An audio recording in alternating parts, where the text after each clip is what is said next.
right, so we have our this Friday is our Academic Applications of AI Summit. So we're very excited to be partnering with the IT unit on this, but we're excited to be part of a student panel discussing topics of AI in the classroom, the importance of ethical AI, and also discussing the results of the student survey about AI, which was considered one of the largest student surveys ever conducted at a university about AI, with about 7,000 responses. So we're very excited for this Friday and just the AI Summit in general.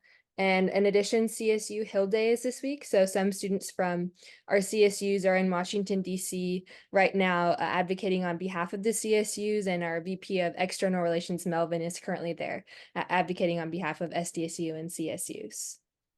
In addition, Explore SDSU is this weekend, where admitted students will be able to learn about how to get involved on campus, and so AS will also be tabling for that event. And lastly, our Aztec Achievement Awards are on Thursday, April 25th, where we take the time to honor faculty, staff, student leaders, and more on their achievements this year. And that is my report. Thank you.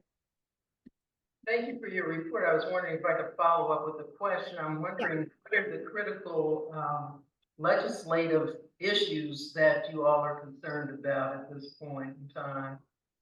I wish I knew. Unfortunately, that's more of a Melvin question, but I can follow up with you, and I'll have Melvin email you on some of the successes and highlights of their trip this week. Thank you so much. There's a hand up. Senator Rayfish, you're recognized.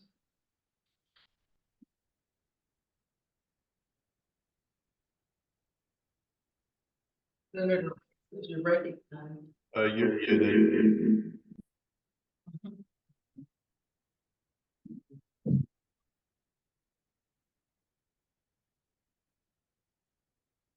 Something Do we have any official results from the student body election?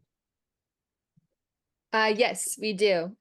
We have all of our results. So I don't know if you'd like me to announce our new Associated Students President for next year is Kat Hernandez. So we're very excited to see all that she does, and working with the new AS executive team as well. So our elections were held a couple of weeks ago, and the results were just announced 2 weeks ago, or last week maybe.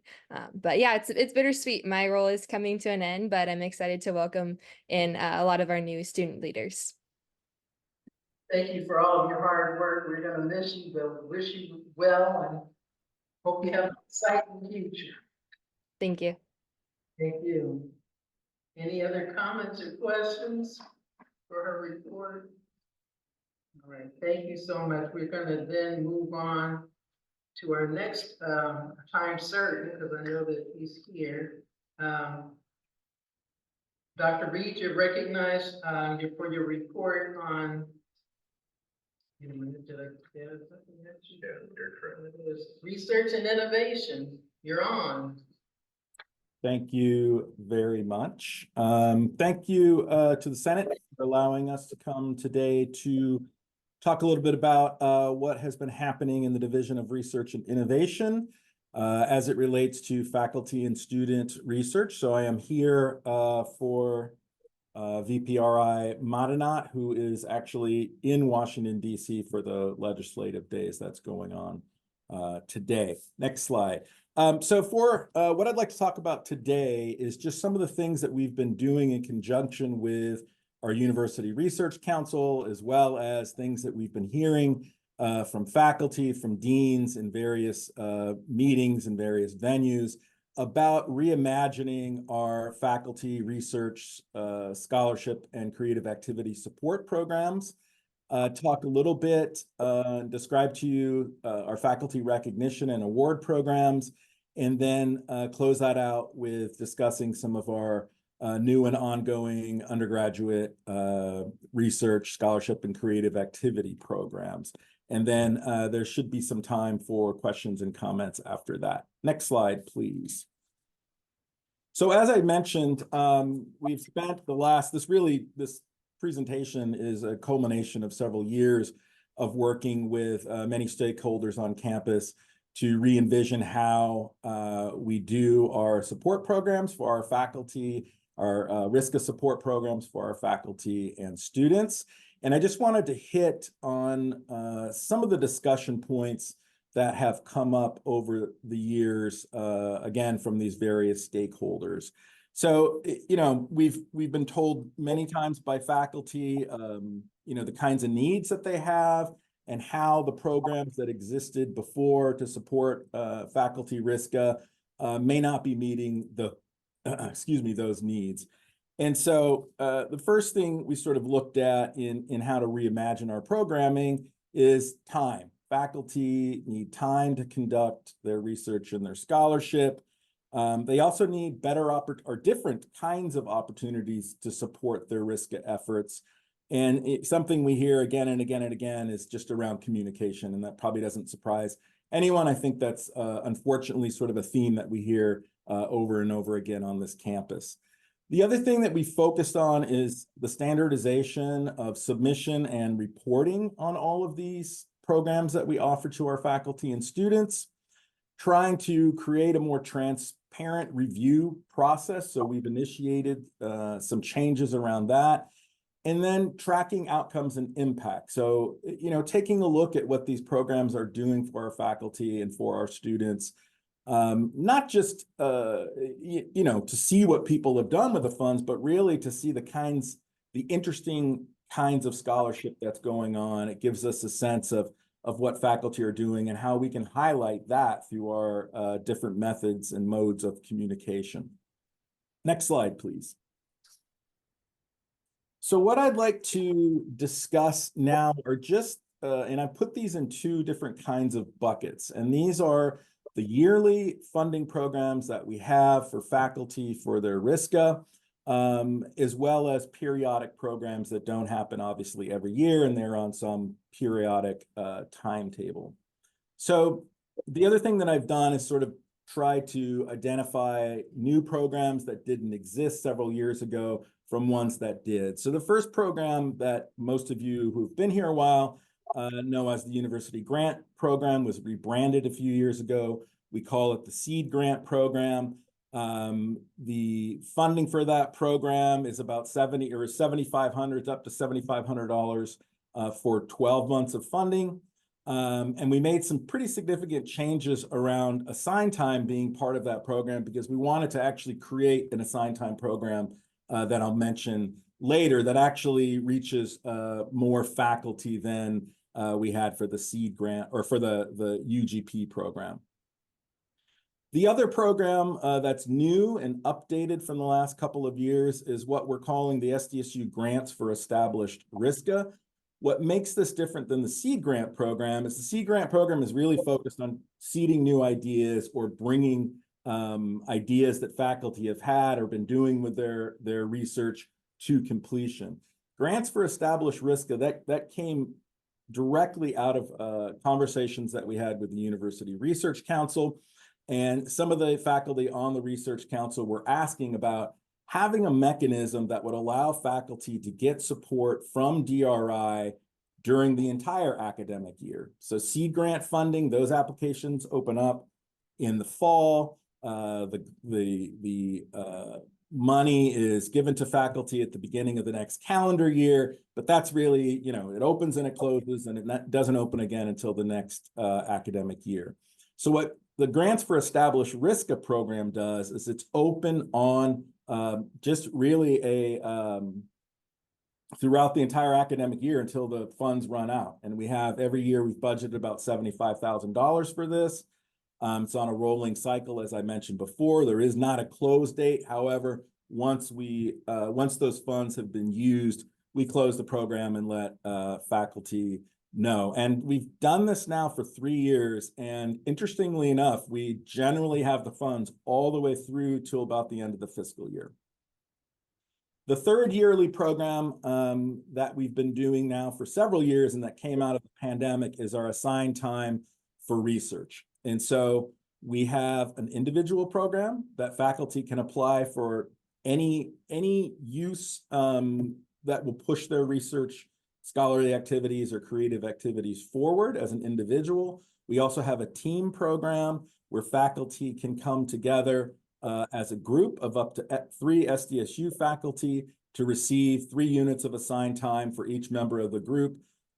with the intention that that group will be submitting a grant proposal. And I should have mentioned for the SDSU grants for established RISCA, there is also a deliverable of a grant proposal.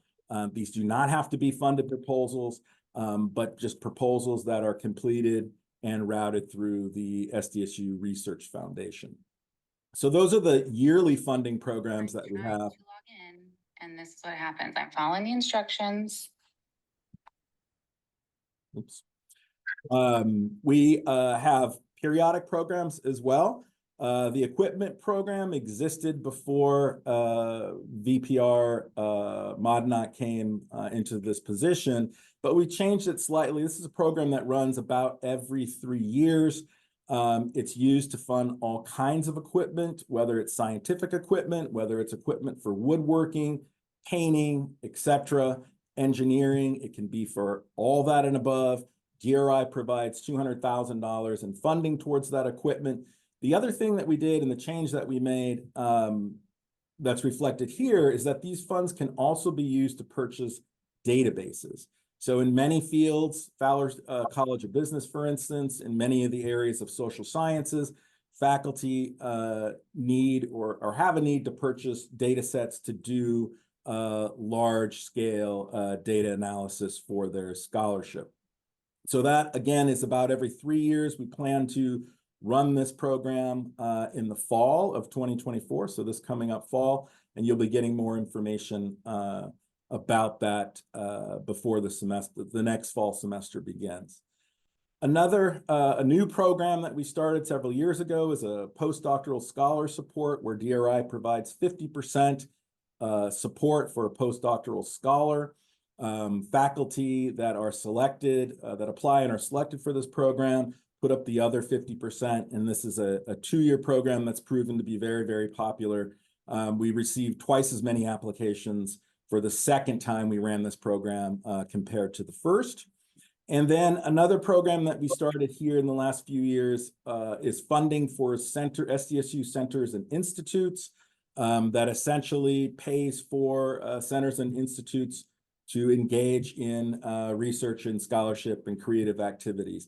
That we're planning on doing maybe in another year or two, just depends on our funding. So a word about funding, and this question was brought forth during the Senate Exec Committee a few weeks ago.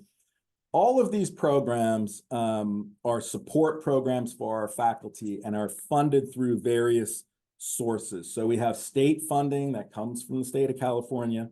We have funding that comes from the newly instituted out-of-state fee that went into existence this academic year. We have one-time funding from PBAC, and we also have funding that comes from the Research Foundation.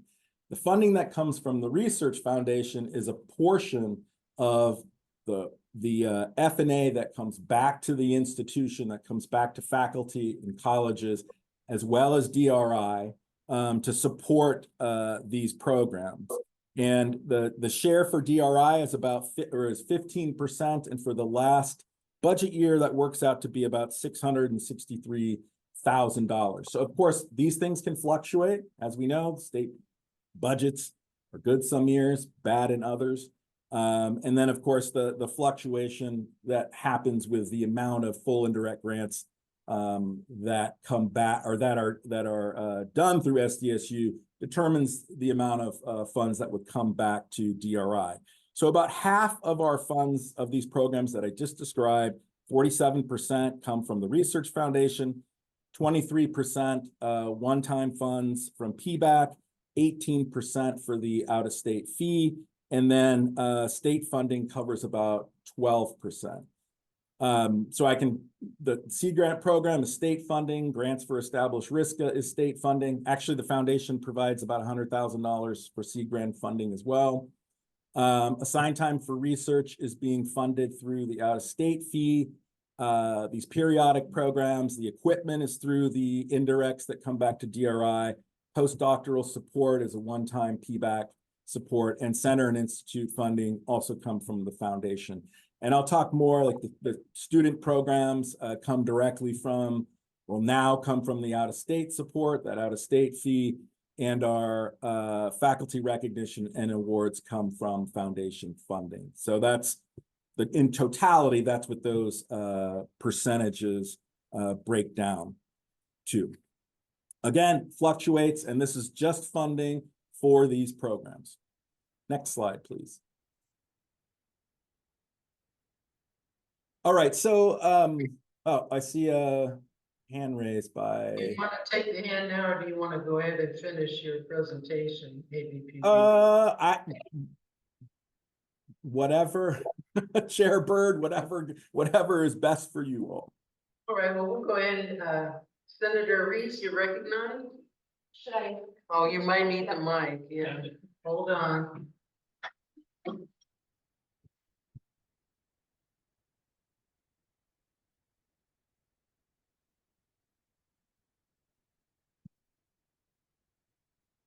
Thank you. Thanks, Mark, for that presentation. As you know, I really enjoy those programs that you have. I had a question that's going to sound like a comment, but when I was the chair of the Research and Scholarly Affairs Committee for our college, we developed the detailed scoring criteria, and we made every effort to try to give very detailed feedback to the applicants for each applications. And we did that on our own just because we felt like, we wanted to give feedback to people, but I think that it would be nice to have that for the other programs that you have, so that there's a little bit more transparency in how those decisions are made. Thank you. Sure, and I'll talk a little bit about that, Stephanie, in another slide or two. But I think that's a great suggestion. We get that suggestion all the time with the student symposium. And so that is something, yeah, so I'll mention it, but something that I definitely have seen over the last year. We ask faculty to review these things, takes a lot of time, but I think it is important to get that qualitative feedback that you would get from any other kind of funding mechanism. Exactly, thank you. Yeah, no problem. So another area that we wanted to focus on and work on in terms of these intramural programs is opportunity communication. And so we have tried and continue to try to get the word out either through State Up to Date. We have a DRI monthly newsletter. We also do direct emails to faculty. We have 2 town halls each academic year, one in the fall and one in the spring, where we talk about these opportunities. We post all of these things on our website. And there is something brand new, which we are calling the Engagement Hub. And that is, we don't need to go to it, but that is a link that goes directly to not just research or risk of support programs, but any kind of program that DRI is engaged in that is for faculty and students is put on this hub. The other cool thing about this hub is that that as a faculty member or staff member or dean or student, you can actually request to put your own information on this engagement hub. So for instance, if you are doing a research seminar or something, you're having a faculty member from another institution come in, whatever it is, you can actually request to have this broadcast through this engagement hub. So it's very interactive. We try to keep it as up to date as we possibly can so that faculty know precisely what's going on in terms of the support programs we have through DRI, as well as other award programs, those kinds of things. Another area, as I'd mentioned earlier, that we've really tried to improve on is standardizing the submission of these applications for these intramural programs. We 100% use the InfoReady competitions portal that the system actually pays for, the CSU system. Well, we probably pay for it, but it is supported by the entire system. And one of the things I've done since coming into this role is really leveraging some of the functions in InfoReady that hadn't been leveraged before. So InfoReady has reporting functions. So for all of these programs, as I noted before, there's reports that are required. We can go into InfoReady, set up those reports. They get sent to faculty via email. Faculty just click a link. They go in and type in the information that we've asked for the reports. you know, hopefully some of you seen that the applications aren't too involved, the reports aren't too involved. We're trying not to make this burdensome, but really getting out the information that we think will be most important to know about what's going on with, you know, how faculty are progressing through their RISCA, through the support of these programs. The other thing that we've done is we've created an online budget change form for some of these mechanisms, as well as a no-cost extension form. So faculty can go directly to those, request an extension on their seed funding, or request an extension on their established RISCA. We try to process those very quickly and get back to the faculty, and then update the InfoReady system so that we kind of take out some of the problems that happens when you communicate back and forth with emails. Next slide, please. Application process, another area that we've really tried to focus on, the application review process. I've put kind of 3 buckets or 2 buckets of different kinds of committees that review for these intramural programs. We have college, as Stephanie had mentioned before, college risk of review committees that review the seed grant and individual assigned time programs, as well as, the seed grant and the individual assigned time programs. We've asked every college to establish criteria on how they evaluate these applications. Those should be available readily to faculty to see. And then what the colleges do is they give us a ranked list of those applications back to DRI. For the team assigned time and the grants for established RISCA program and the equipment dataset program, as well as the postdoc program, we have a URC RISCA review subcommittee that changes every year. And so that subcommittee is tasked with reviewing these applications, which is not an insignificant amount of work for anyone who's ever reviewed anything, whether it be a paper or an application for funding. It does take a lot of time, and we're grateful for those folks doing that. I want to underscore that we don't have a set funding rate for colleges or for particular divisions or areas. We really try to consider everything and be as equitable as we possibly can in our funding. So we consider obviously the rankings from colleges, the scores from committees, the comments that reviewers have, but we consider also things like representation, college representation, for instance. So it may be that one college only submits 5 applications for a given program.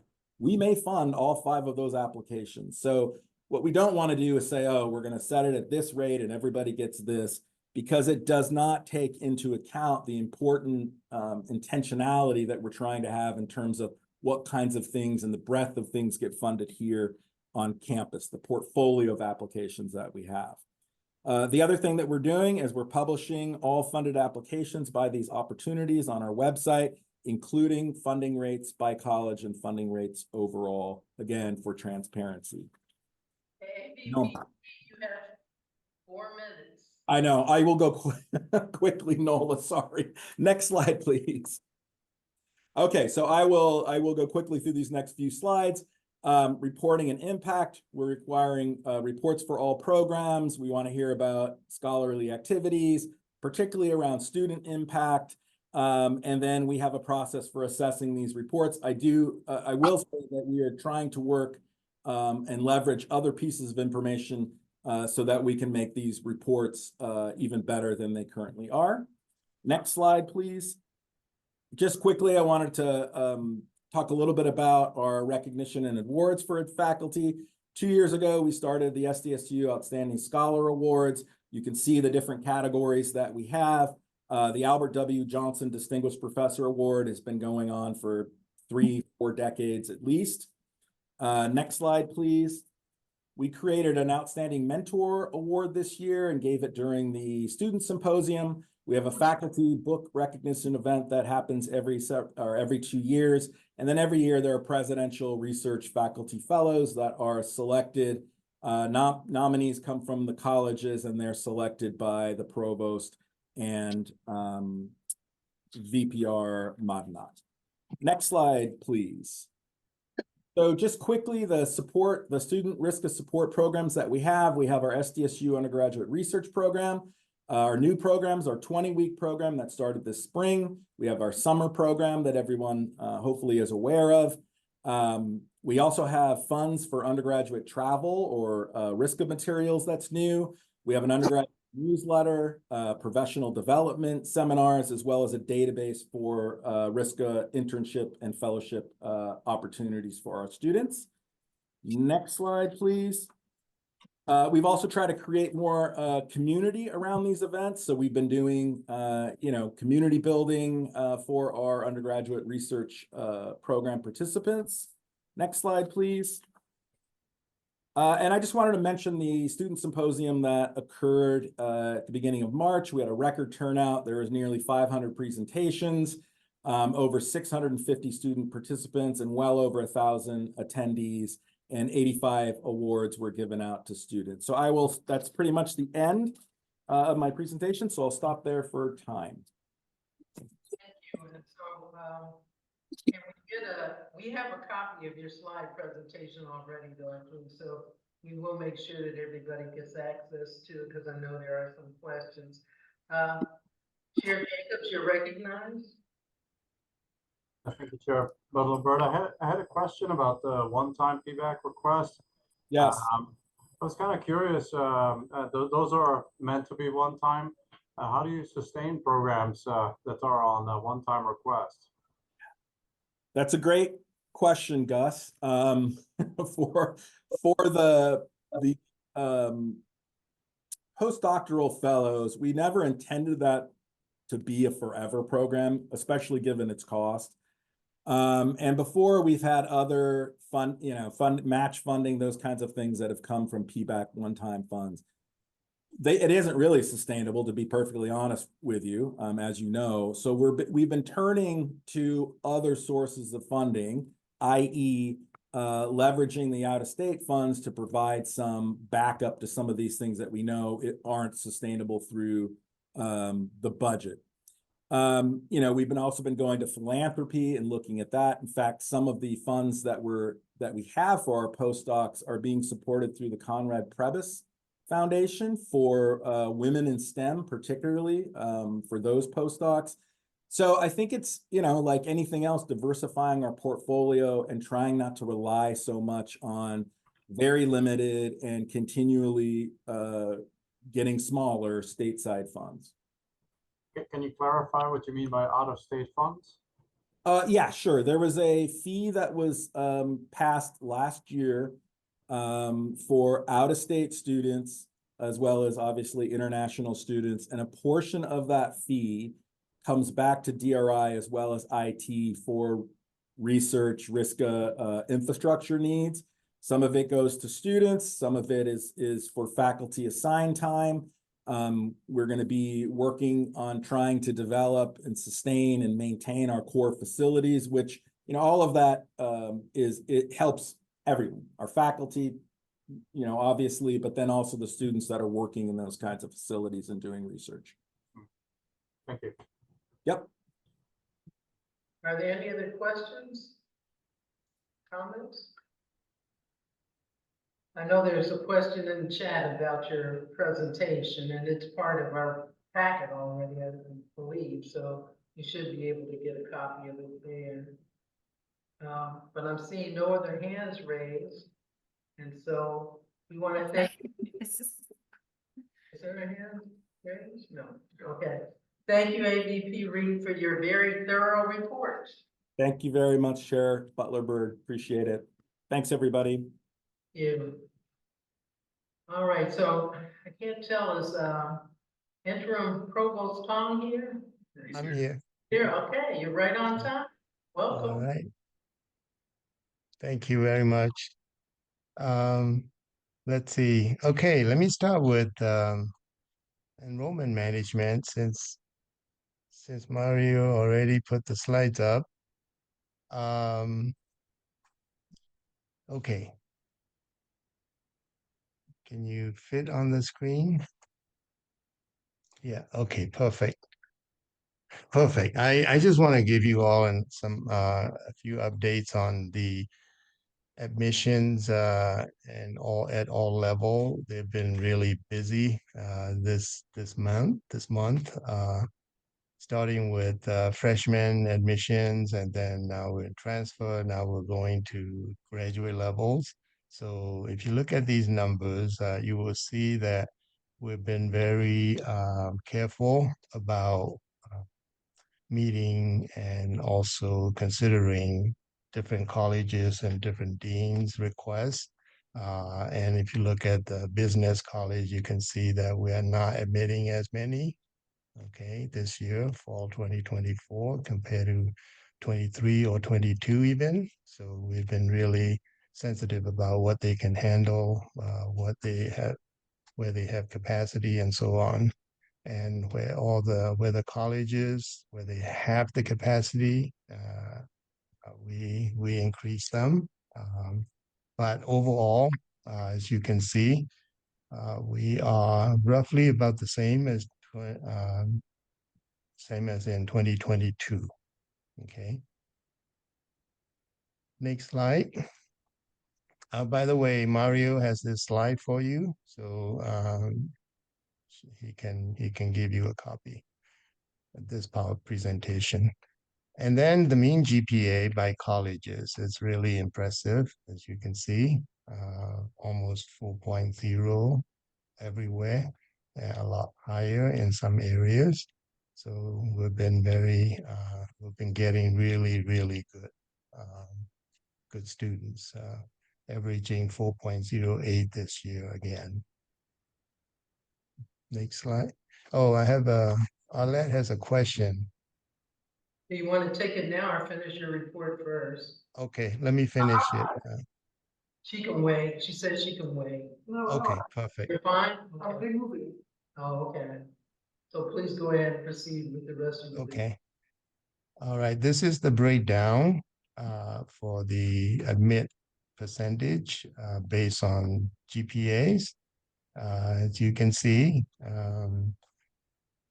the green ones are slam dunks, obviously, if you have 4.2 or higher, very high admit rate, and then go down, it goes down from there.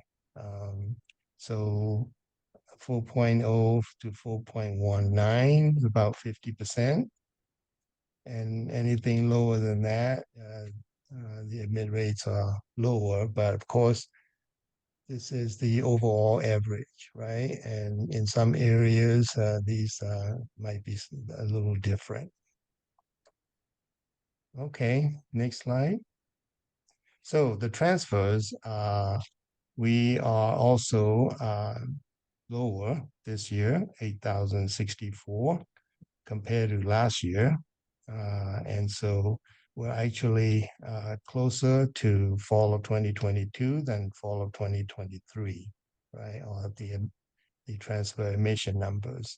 And again, business is lower. They have been increasing in recent years, and even though their faculty hiring is going up,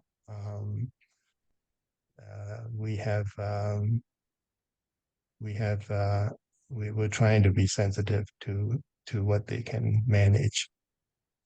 Let's see. Yes, Stefan is here, so he can provide some additional numbers later. Okay, let's see. Next slide. Again, the mean GPA for transfer admission, they look great. Averaging a total about 3.5 right now for this fall, 2024.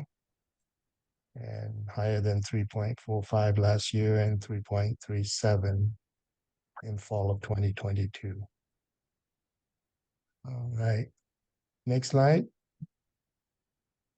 So breaking down California residents, California resident local and California resident non-local.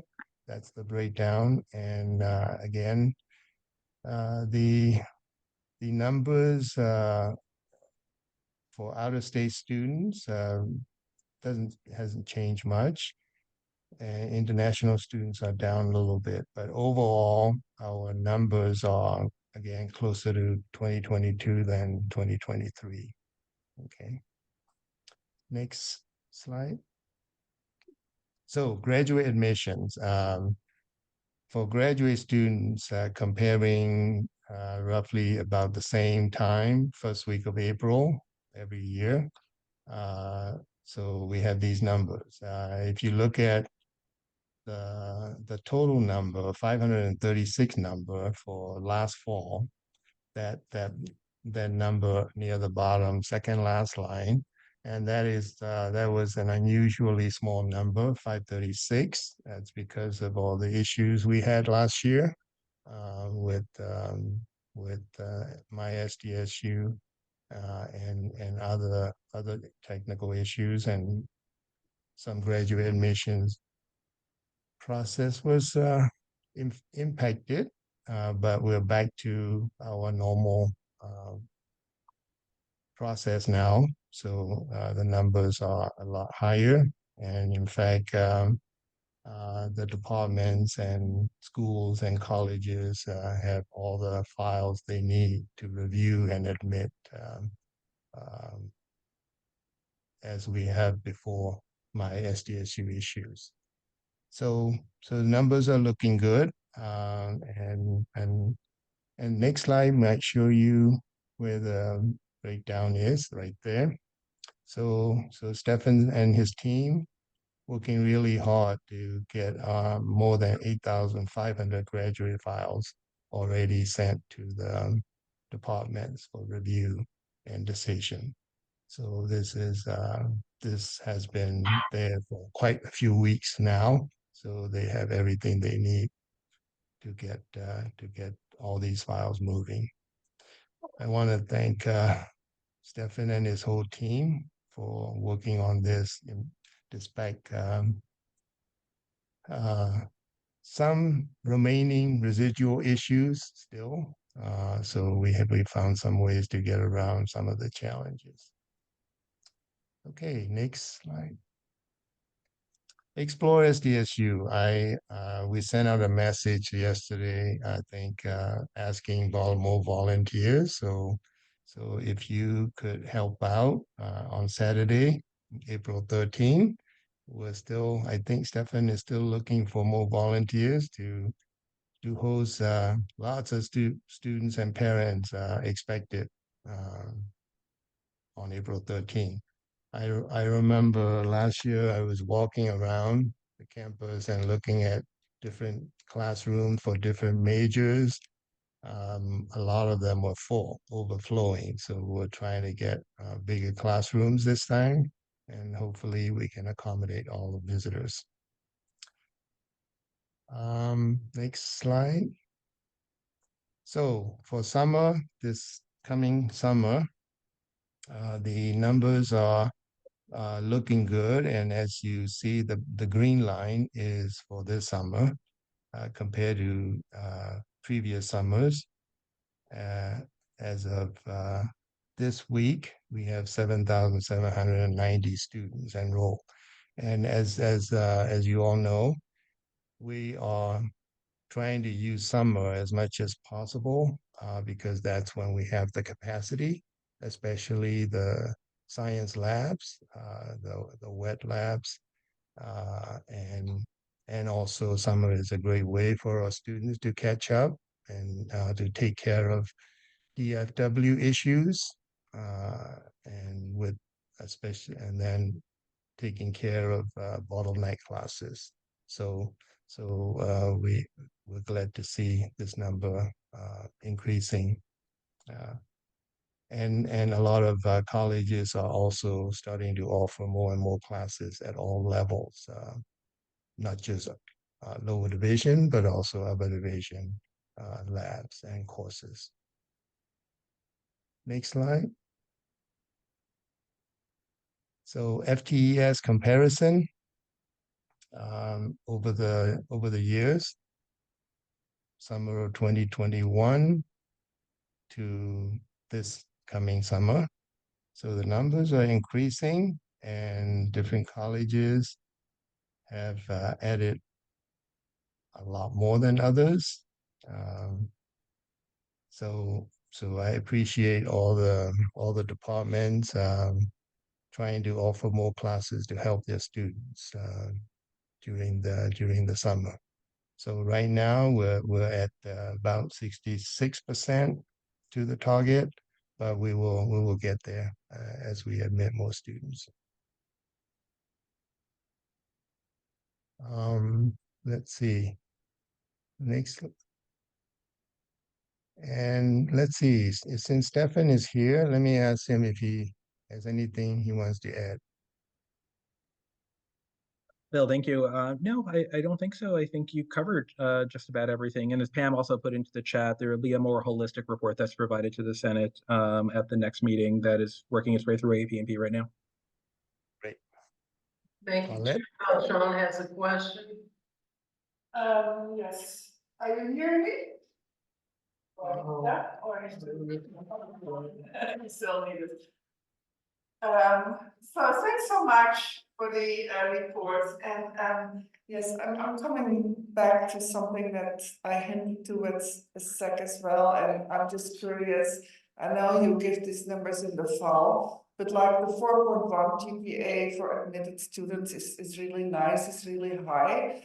But I know, for instance, in physics, I forgot the number, but the number of students that accept is way lower than half of those that are admitted. And Hyman have told us that, you know, many of the students that are accepted by the UCs are going to the UCs, and, you know, at this Saturday again, we'll try to tell the students what the advantage of San Diego State is over the UC for certain students in terms of research experience and hands-on and access to faculty and so on. But I would imagine that this 4.1 GPA of the admitted student is way lower for the students that actually come here. Can you remind me of this number, or can that be in a more holistic later report of, you know, how that GPA goes down when you look at the students that matriculate on campus? Yeah, I'm happy to answer that actually directly. So you're correct. So we disproportionately admit students with very high GPAs. We don't just admit by GPA, but very often a student who has a 4.3 or 4.4 GPA also is taking a very strong academic sequence and has a lot of attributes that we're looking at, right? And the likelihood of them enrolling at the university is lower than a student than, let's say, with a 3.8 or a 3.9 GPA, where, to your point, maybe they're not being accepted into the UCs, right? What we typically see from this point forward is about a 1/10 to 2/10 of a point decrease in terms of the average GPA overall. So as Bill shared, we've been in this range for the last 2 years as well, 4.08, 4.09 roughly. And at the very end for the last 2 years, we finished with about a 3.9 GPA overall average. So roughly 2/10 of a point. Also, it comes down to how well students perform in the spring semester overall. Do they maintain those higher GPAs that they were admitted with? Does senioritis kick in for any portion of those students as well? Thanks. All right, if no other question on this topic, I have another topic. Okay. We do have another time certain, so please go ahead. Okay, I'll be quick on this one. So tenure track searches, we're moving along really well, 36 out of 62 signed and done. So for example, Cal is done 89%, business is 88% done. So HHS is moving along. Science is 100% done. So we also have 2 offer letters that are out there waiting for them to sign. And then 12 additional lines, we already signed the approval to negotiate form. So they're at different stages of negotiation. We only have so far 3 unsuccessful searches. And so it's moving along. And in fact, as some of you know, tomorrow we will have the academic affairs retreat to evaluate all the requests, faculty line requests for next cycle for fall of 2025. So we'll be looking at those. And the main thing is we want to figure out as many lines as possible so that departments can prepare the ads before they leave for the summer. Okay, so that's the goal. So that's all I have to report today. Thank you so much, Interim Provost Tom. All right, so we will move on to our next item, and that's Sexual Assault Awareness Month. There are two critical issues that are happening. The first is survey, and we will have VP Rento and Dr. Bloom share about that, and then also Take Back the Week. We have Dr. Wong, Davis, and Islas will present on that. VP Rento, you're recognized. Great. Thank you so much, Chair Butler Bird. As many of you may be familiar, we have been doing a campus-wide sexual violence climate survey since 2015. We do it every 2 years. And my office usually partners with a researcher on campus to handle the survey. And this year we are very excited to partner with Dr. Bloom. So I'm going to turn it over to Dr. Bloom to talk about the survey. Thank you so much, Jessica. And it's actually not just me here. I also have my friend and colleague, Dr. Salazar, here with us. What you see on the slide here is a letter that we're hoping will go out to all faculty and staff to not only let the faculty and staff on our campus know that the sexual violence survey is up and running, but some ways in which we're hoping that you can support the administration and participation in this. But we actually have some slides that we'd like to go over to talk a little bit more about this and introduce ourselves a little bit more formally, if possible.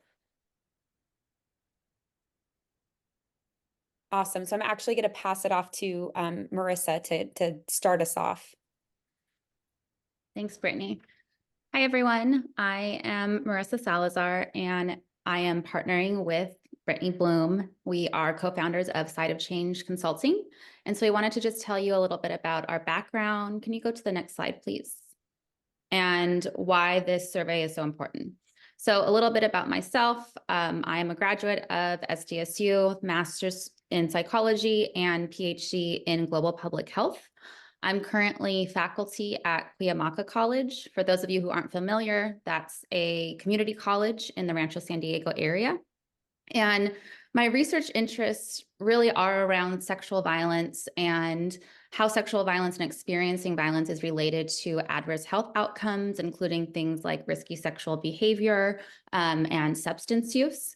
And so this project is really near and dear to my heart because those are my specific research interests, and it aligns really well with Brittany's research interests. So I want to pass it off to you. Yes, and hi everyone, I'm Brittany Bloom, and like Marissa, I'm super excited to be here today. I am also a two-time SDSU graduate from both the College of Sciences in my undergrad and the College of Health and Human Services as my PhD. And I'm someone who's worked on this campus as a staff member, actually under Dr. Bill Tong. Hi, Bill, nice to see you. And now as an adjunct faculty member teaching in the School of Public Health. So I really know and love this campus. My PhD is also in global public health, and my area of specialty was on sexual violence on college campuses in the US and abroad. And I actually served on the Sexual Violence Task Force during the 2022 administration. So this feels like a great full circle moment to be responsible for managing and administering the 2024 Campus Climate Survey on Sexual Violence.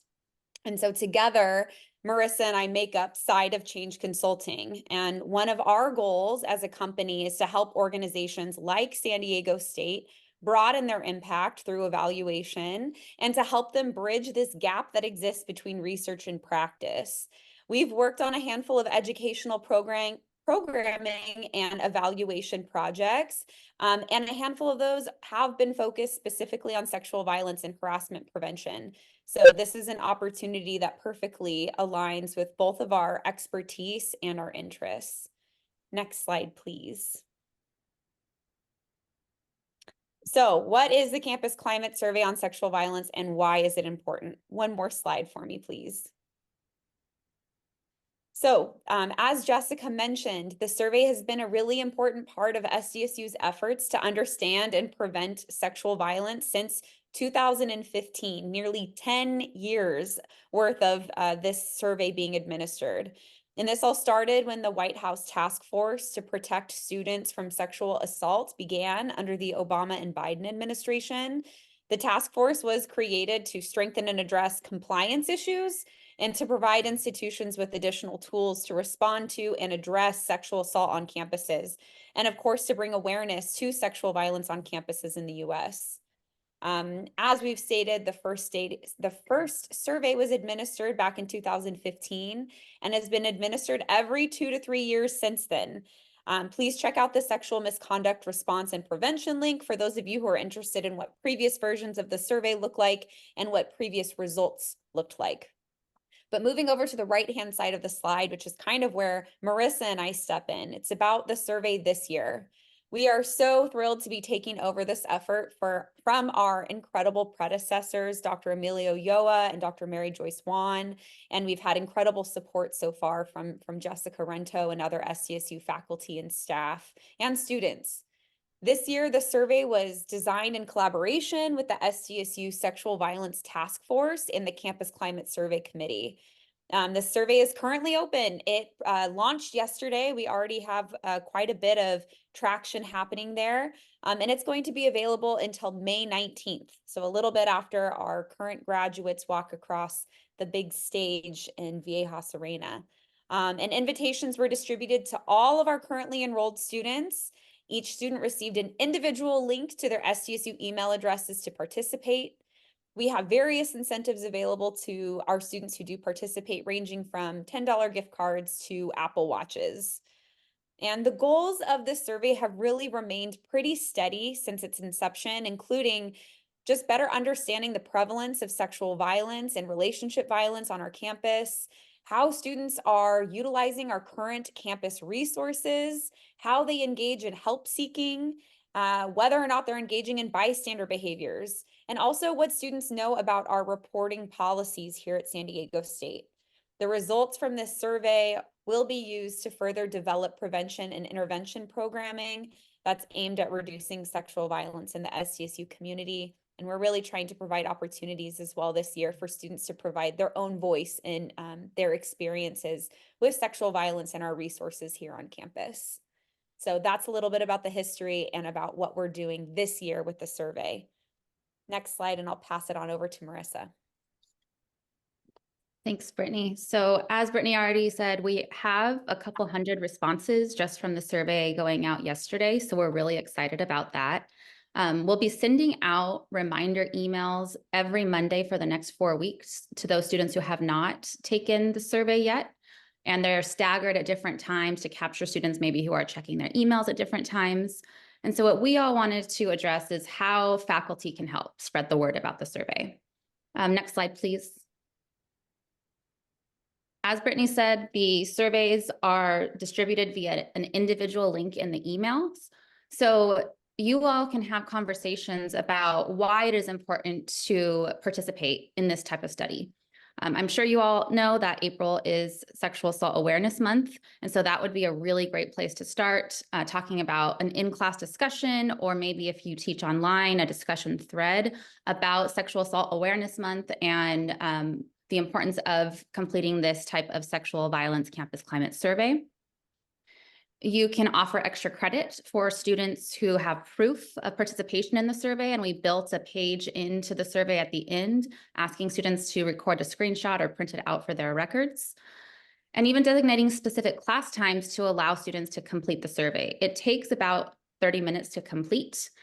And the next slide, we have an assignment that we built for you all if you wanted to integrate that into Canvas. So if you want to go to the next, I have actual verbiage as to how this might look in your own classes. Again, as an extra credit assignment, please feel free to copy and paste this directly into your Canvas course. I formatted it in terms of the headings and everything. But But we just can have students submit a screenshot and then you all can give them extra credit. But we do really encourage you to have some conversations around this topic and why it's important on campus and how this information will be used to strengthen all of the great programs we already have at SDSU, right? And to learn more about these experiences. And I see a message in this chat, graduate students are included. So it's open to undergrad and graduate students. And then we have, like Brittany said, we have the survey open until May 19th, and that was an intentional decision as well to capture some of the summer school students.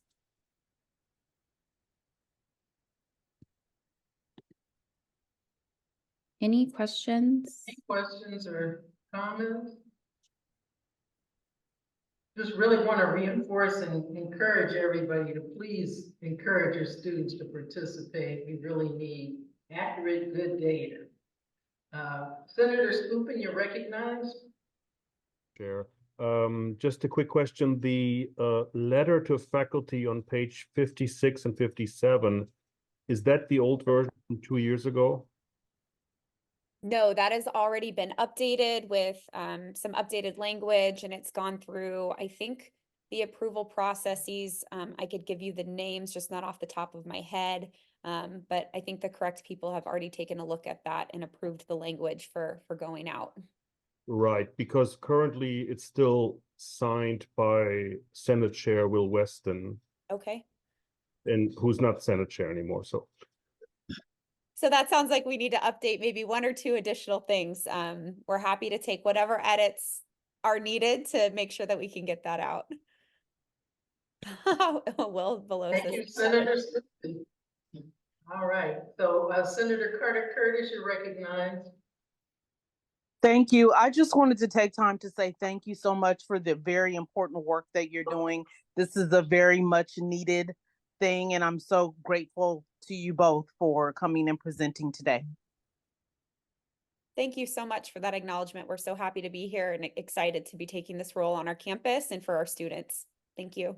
Thank you, and we look forward to getting a report from you about the results of the survey next fall. Absolutely. Senator Merritt, you're recognized. Yes, thank you all very much, Madam Chairman. I was called away for a little bit of time, and I missed the first part of your presentation. Could you say for those of us who would be interested in doing this for extra credit and embedding this in a Canvas course, is this material available to us? I don't know if you covered that while I was away. As I would like to make that available to students for extra credit. Well, first, thank you for your willingness to add the extra credit into a Canvas course. We super appreciate that. The language is in the slides or in this PDF. I think you should be able to copy and paste that directly into a Canvas assignment. So all our slideshow is available to you through the PDF here today. Great, thank you. No problem. Thank you all so much for sharing information about the survey. We're going to move on now to Take Back the Week. Dr. Swan, Davis, or Islas, are you here? And if so, you're recognized. Hello, everyone. Yes, I'm here. I'm Elspeth Islas. My pronouns are she, her, ella. I serve as the director of the Women's Resource Center, and I'll be talking about Take Back the Week 2024. So I have shared a link to a Google folder in the chat, and that way you all can access the flyers for the week-long programming series on your own devices, and definitely would love to lean on you all to spread the word to your students and colleagues. So I'll share my screen and talk you all through the flyers that are listed here. So first and foremost is our comprehensive flyer, which lists the main description of Take Back the Week, which takes place during April, which is Sexual Assault Awareness Month. So Take Back the Week is a collaborative effort from the SDSU community to spread awareness about issues surrounding sexual violence and provide support to survivors. So this flyer marked number 1 lists all the 6 different events that will be taking place next week from April 15th to April 18th. So we'll be kicking off the week with Chanel Miller, who is an artist, writer, and author of Know My Name, the memoir, that will be taking place on Monday, April 15 from 12 to 2 in the Student Union Theater. And attendees will also be entered into a drawing for a free signed copy of Know My Name. Chanel will also be able to sign books. So if folks bring their own copies of their books, they are welcome to join for the book signing portion of the event. It'll be a fireside chat, and there will be a lot of really thought-provoking questions and a lot of space for community. So definitely recommend that folks join us. There will also be a virtual event. So this event will be taking place over Zoom. It will be dedicated to somatic healing for survivors. However, it is open to anybody who would like to participate. This will be on Tuesday, April 16 from 4 to 5:30 p.m. The Zoom link is listed on the flyer and no pre-registration is required. So we're hoping that folks are able to join from their own spaces and participate in the different somatic healing activities. We will then have a transformative justice event, which will feature Dr. Circes Mendez. And this will be taking place on Wednesday, April 17 from 11 a.m. to 1 p.m. And Dr. Circes Mendez is an organizer, activist, and transdisciplinary scholar, as well as a decolonial feminist. And she will be leading a conversation on what transformative justice can look like on college campuses. One thing that I want to mention is this event in particular is open for accreditation and extra credit. And so I would like to give a very special invitation to you all if you would like to encourage your students to participate in any of these events for extra credit. This event will be the most appropriate for that. And so definitely want to encourage you to spread the word about that one for extra credit. Then next, we have a survivor-centered poetry workshop, which will feature a poet named Ebony Stewart. This will be on Thursday, April 18th from 10 a.m. to 11:30 a.m. It'll take place at the Pride Center multipurpose room. And Ebony will be leading a group of attendees to write prompts and discussions or participate in discussion focused on healing from trauma and domestic violence. I also want to highlight RISE, which is our ongoing confidential support group, which is led by Counseling and Psychological Services and facilitated by Dr. Mary Joyce Juan. And this happens throughout the semester and throughout the academic year, but it'll also be taking place during the week of Take Back the Week. So want to encourage folks to participate. This is open only for students, and it'll be taking place on Thursday from 12:30 to 1:45 at the Women's Resource Center. And then we'll be closing off the entire week with Take Back the Night. On Thursday, April 18th, there will be two portions. The whole event will be 6 p.m. to 8 p.m. The first part of the event will consist of sign making, and as well as performance by poet Ebony Stewart in a march against sexual violence.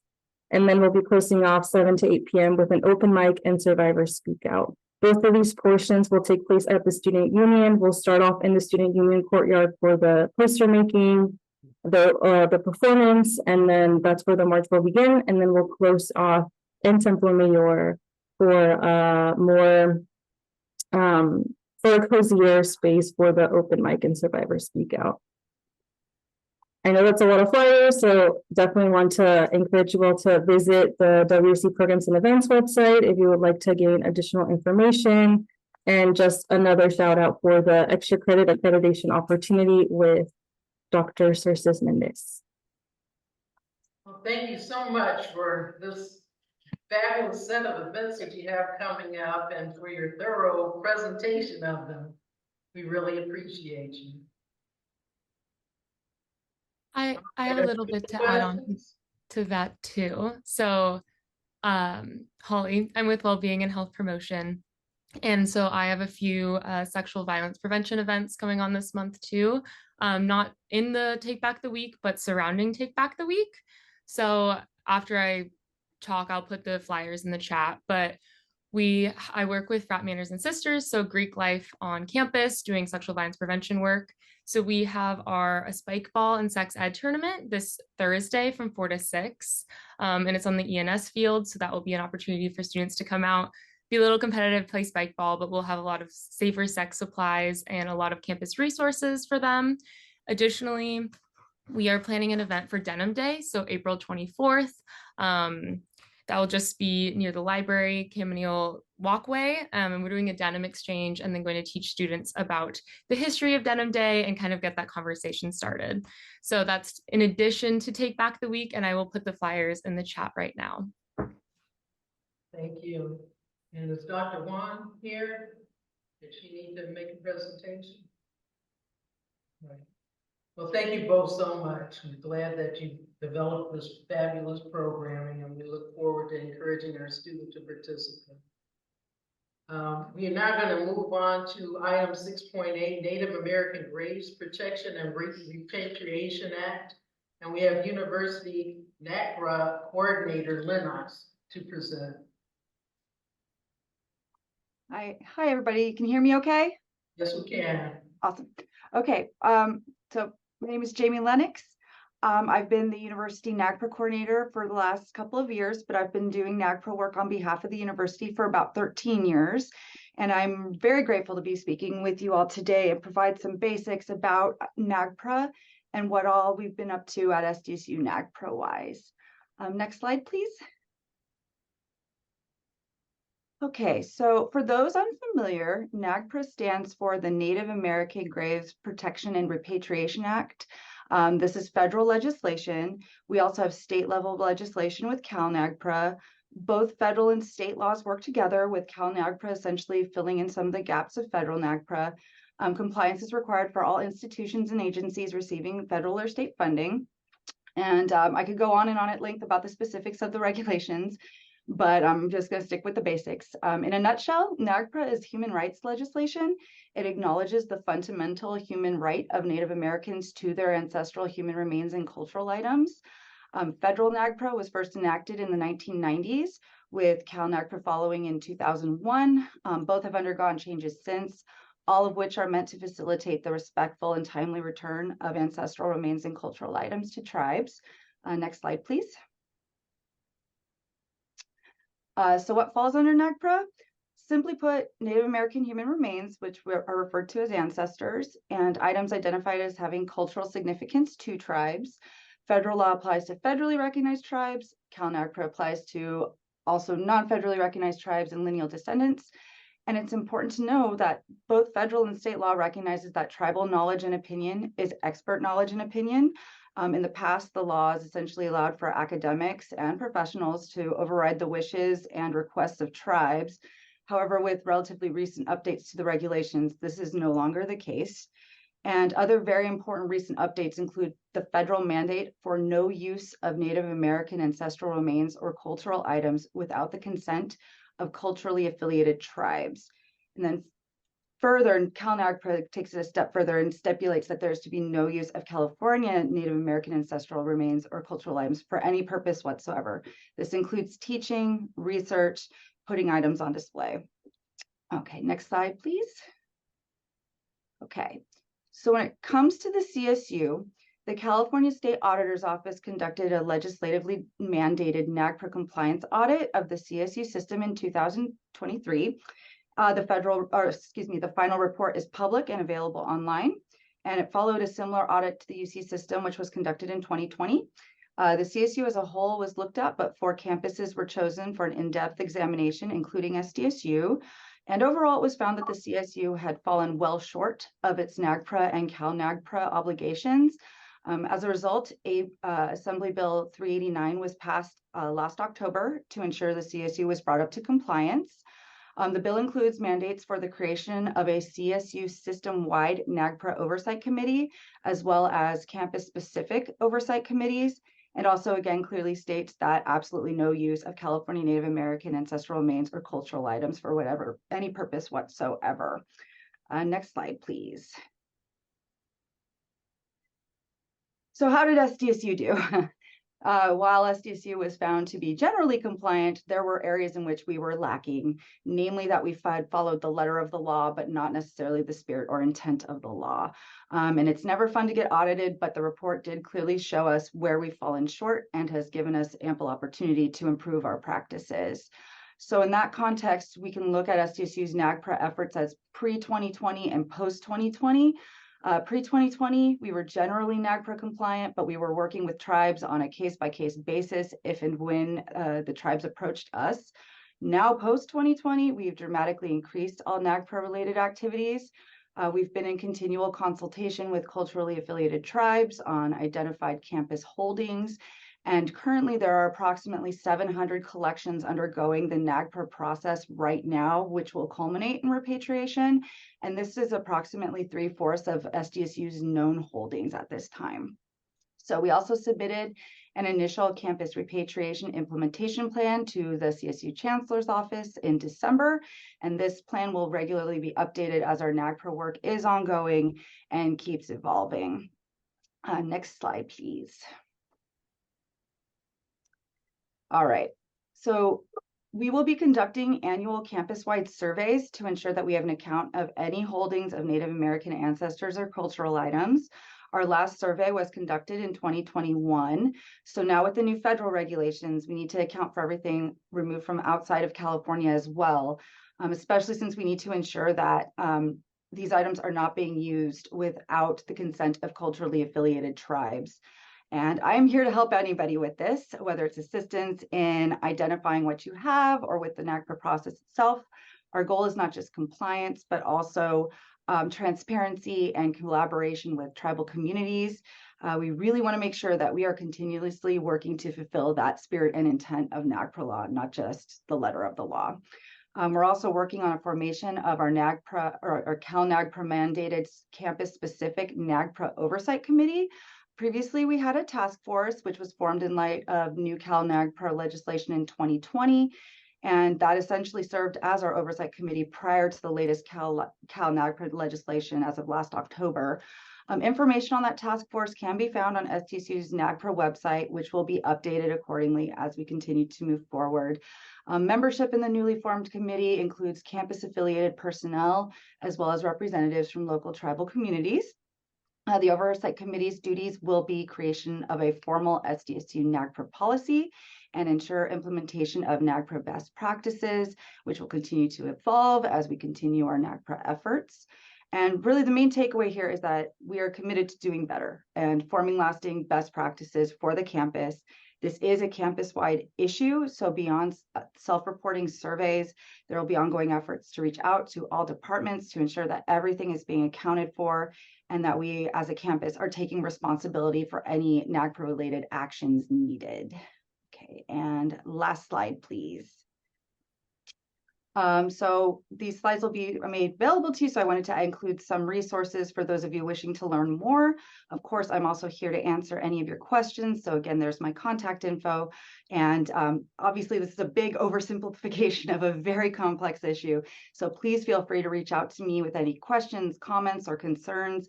And I'm also happy to return to give future reports, so just let me know. And that's it. Thank you so much. Thank you so much, Coordinator Lennox. I was wondering, are there any questions or comments from the senators? Some folks are putting things in the chat. We really appreciate it. This is really important work that you're doing that has been overlooked for a really long time. So thank you so much. I see that we have Senator Sherman. Her hand is up. You're recognized. Thank you, Chair Butler-Byrd. I just wanted to thank Jamie again with my actual voice for coming and giving us this report and your openness to collaborating. Thank you so much. Yeah. Thank you so much. All right. Take care. There's a few more items left on our agenda, so we thank you. Thank you so much. All right.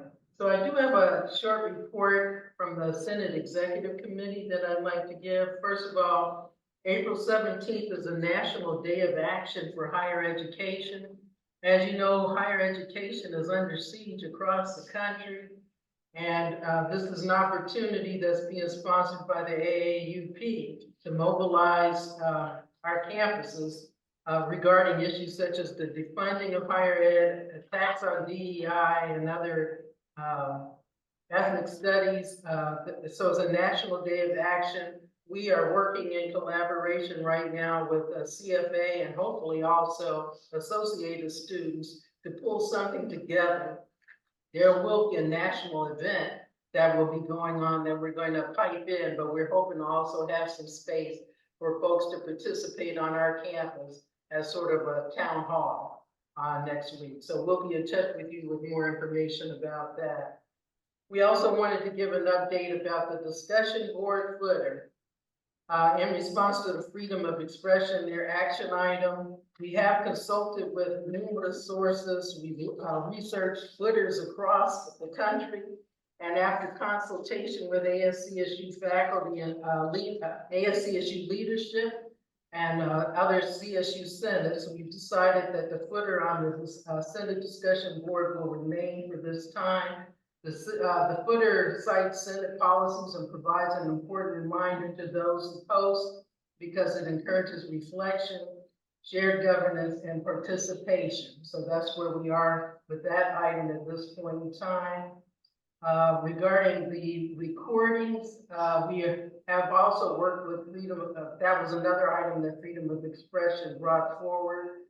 We also consulted with the SDSU leadership and received recent feedback also finally from VP Jessica Rento. Senate officers developed a set of guidelines that are currently posted on the Senate website. And I'm going to ask Secretary Fuller to put that in our chat. These guidelines were submitted to CBL so that we can go ahead and develop a policy from that. But that's where those two items stand at this point in time. So I see that there are two hands raised. Senator Scooping, you're recognized. Thank you. So it's been almost 6 months since the freedom of expression duly submitted, voted on, discussed, and duly submitted an action item that was supposed to be discussed then by the Senate, which I don't understand by which authority an action item submitted by a committee is being prevented from being presented and discussed by the Senate. Yeah, it was an information item, I thought too, but we will look that up. I thought it was an information item as well. And that's how we treated it, as an information item. It was an action item. Okay. Well, we will follow up with that then finally and bring it back again for another discussion. Thank you, Senator Scoopin. Chair Valjean, you recognize? Yes, so I want to respond to the other item about the posting of the recordings.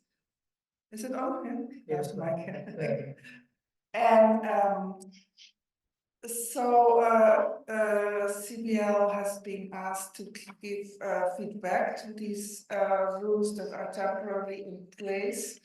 We also are grateful for Rental to give feedback there, and we are planning to bring an information item to the May Senate, including this information as well, Rental's advice there, and kind of a response, and also Rental advised several ways to go forward here. So just that it's coming. Secretary Fuller, you recognize? I just wanted to remind Senator Scoopin that the action memo was addressed in the sense that it was determined that it should be sent to CBL for review. CBL reviewed the two items in it and gave the Senate officers advice to send it to legal. So there was a process that was in place. It wasn't completely ignored. From what I can gather, it seems like it might not have been addressed to your satisfaction, but I just wanted it known that action was taken and it wasn't ignored. Thank you, Secretary Fuller. Senator Scoopin, you recognize? Well, since we have the chair of CBL on here, maybe for clarification, the information item that was submitted by CBL is very clear that it returned the item. So it is now back with the SEC, and the action item stands as it is. So there is, maybe we can call on the parliamentarian to clarify whether Senate officers can dismiss an action item. Well, actually, Senator Stupin, we're indicating we did not dismiss that item. We addressed it, followed through on it, and have brought it back. But let's go ahead and defer to our parliamentarian. Bill, are you still there with us? Yes, I'm still here. Can you clarify for me what the controversy is? I mean, it seems as though the item was submitted, it was referred to a committee. The committee referred it to someplace else, but I'm missing that. Can you explain that to me?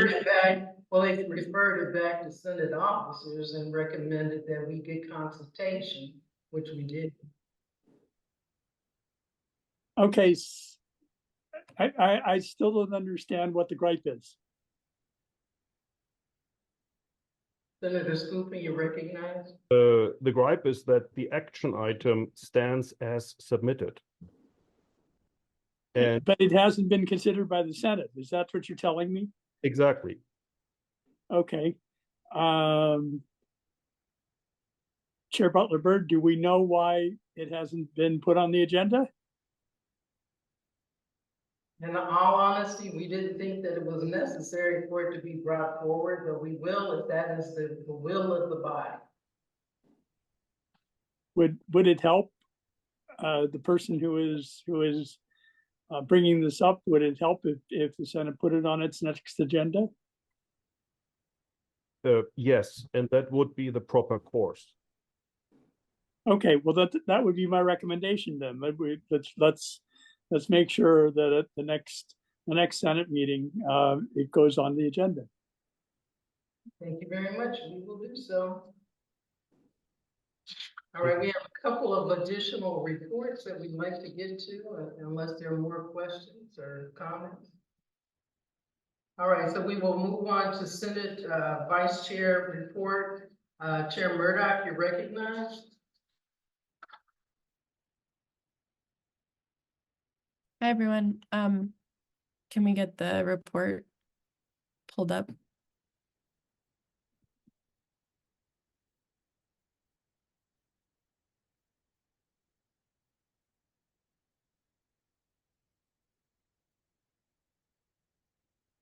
Okay, thank you.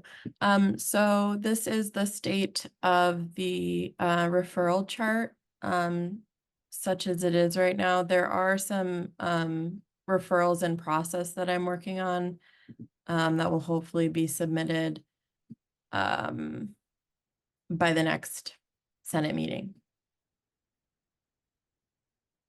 And that's my report. I see there's a hand. Senator Henschel, you recognized. Yeah, thank you, Chair Butler-Byrd. And I'm wondering, maybe this is one of the things that's in process, but as co-chair of URMP, I was copied on an email from Senator at-Large Schellenberger a little over a month ago, I think it was March 7th, about a referral he submitted to the Senate officers contextualizing the athletics budget in the context of the broader university budget. And I just wanted to make sure that that was in process. I hadn't heard anything more about it. And what's the normal timeline for that process? I'm just wondering when I should start to be impatient or patient.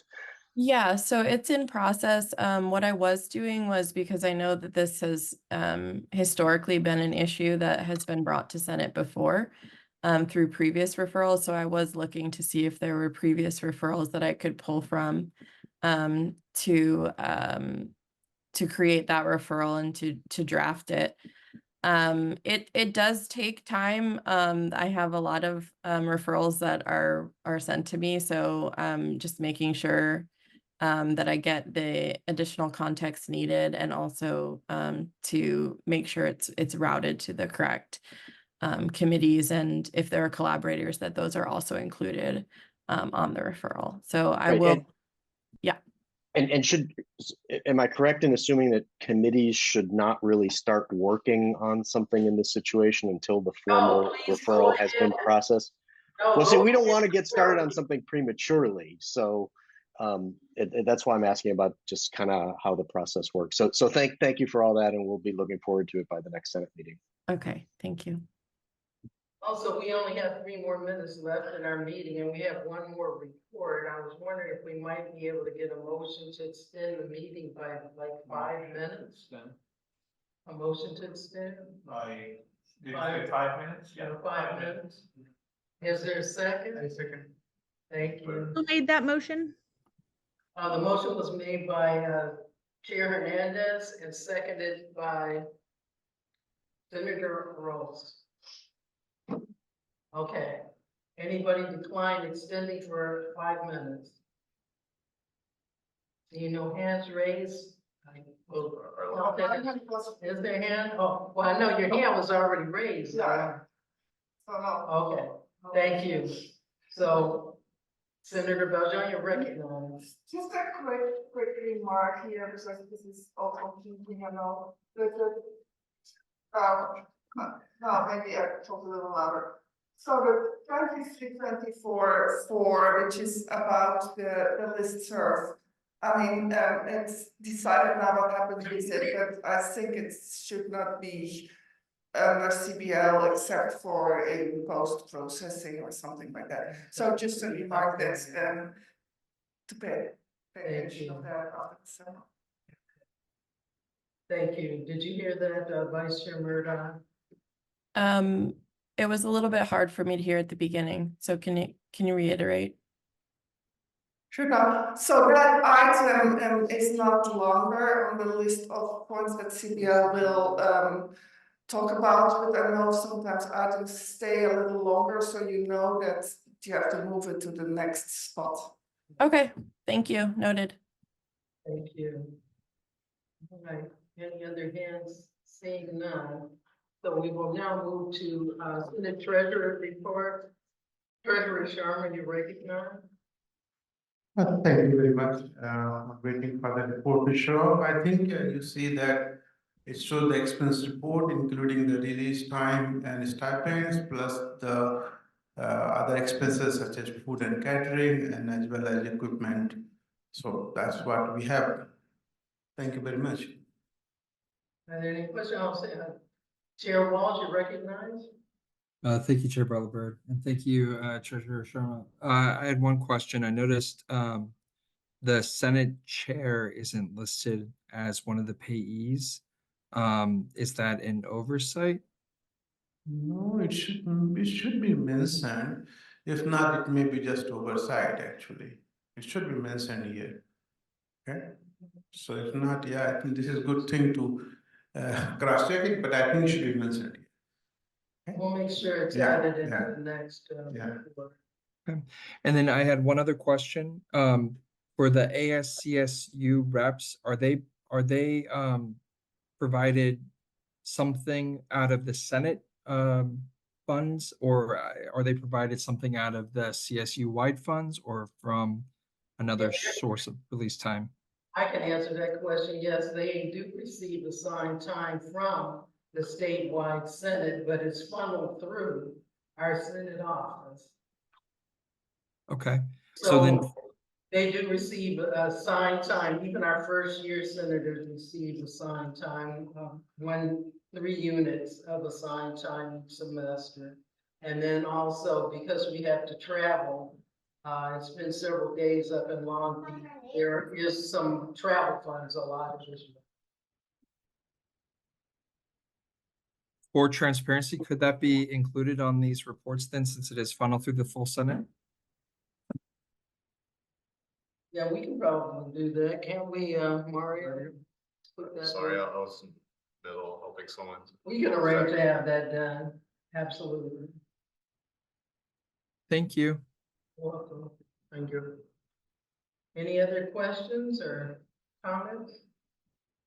Seeing that none, is there a motion to adjourn? Thank you. That was Senator Rose. Is there a second? I second. Does anyone decline to adjourn? Seeing no hands, thank you, everybody, for working so hard. We know that this is the time of the semester where we're all tired, so thank you, thank you. We will see you next month. Bye-bye.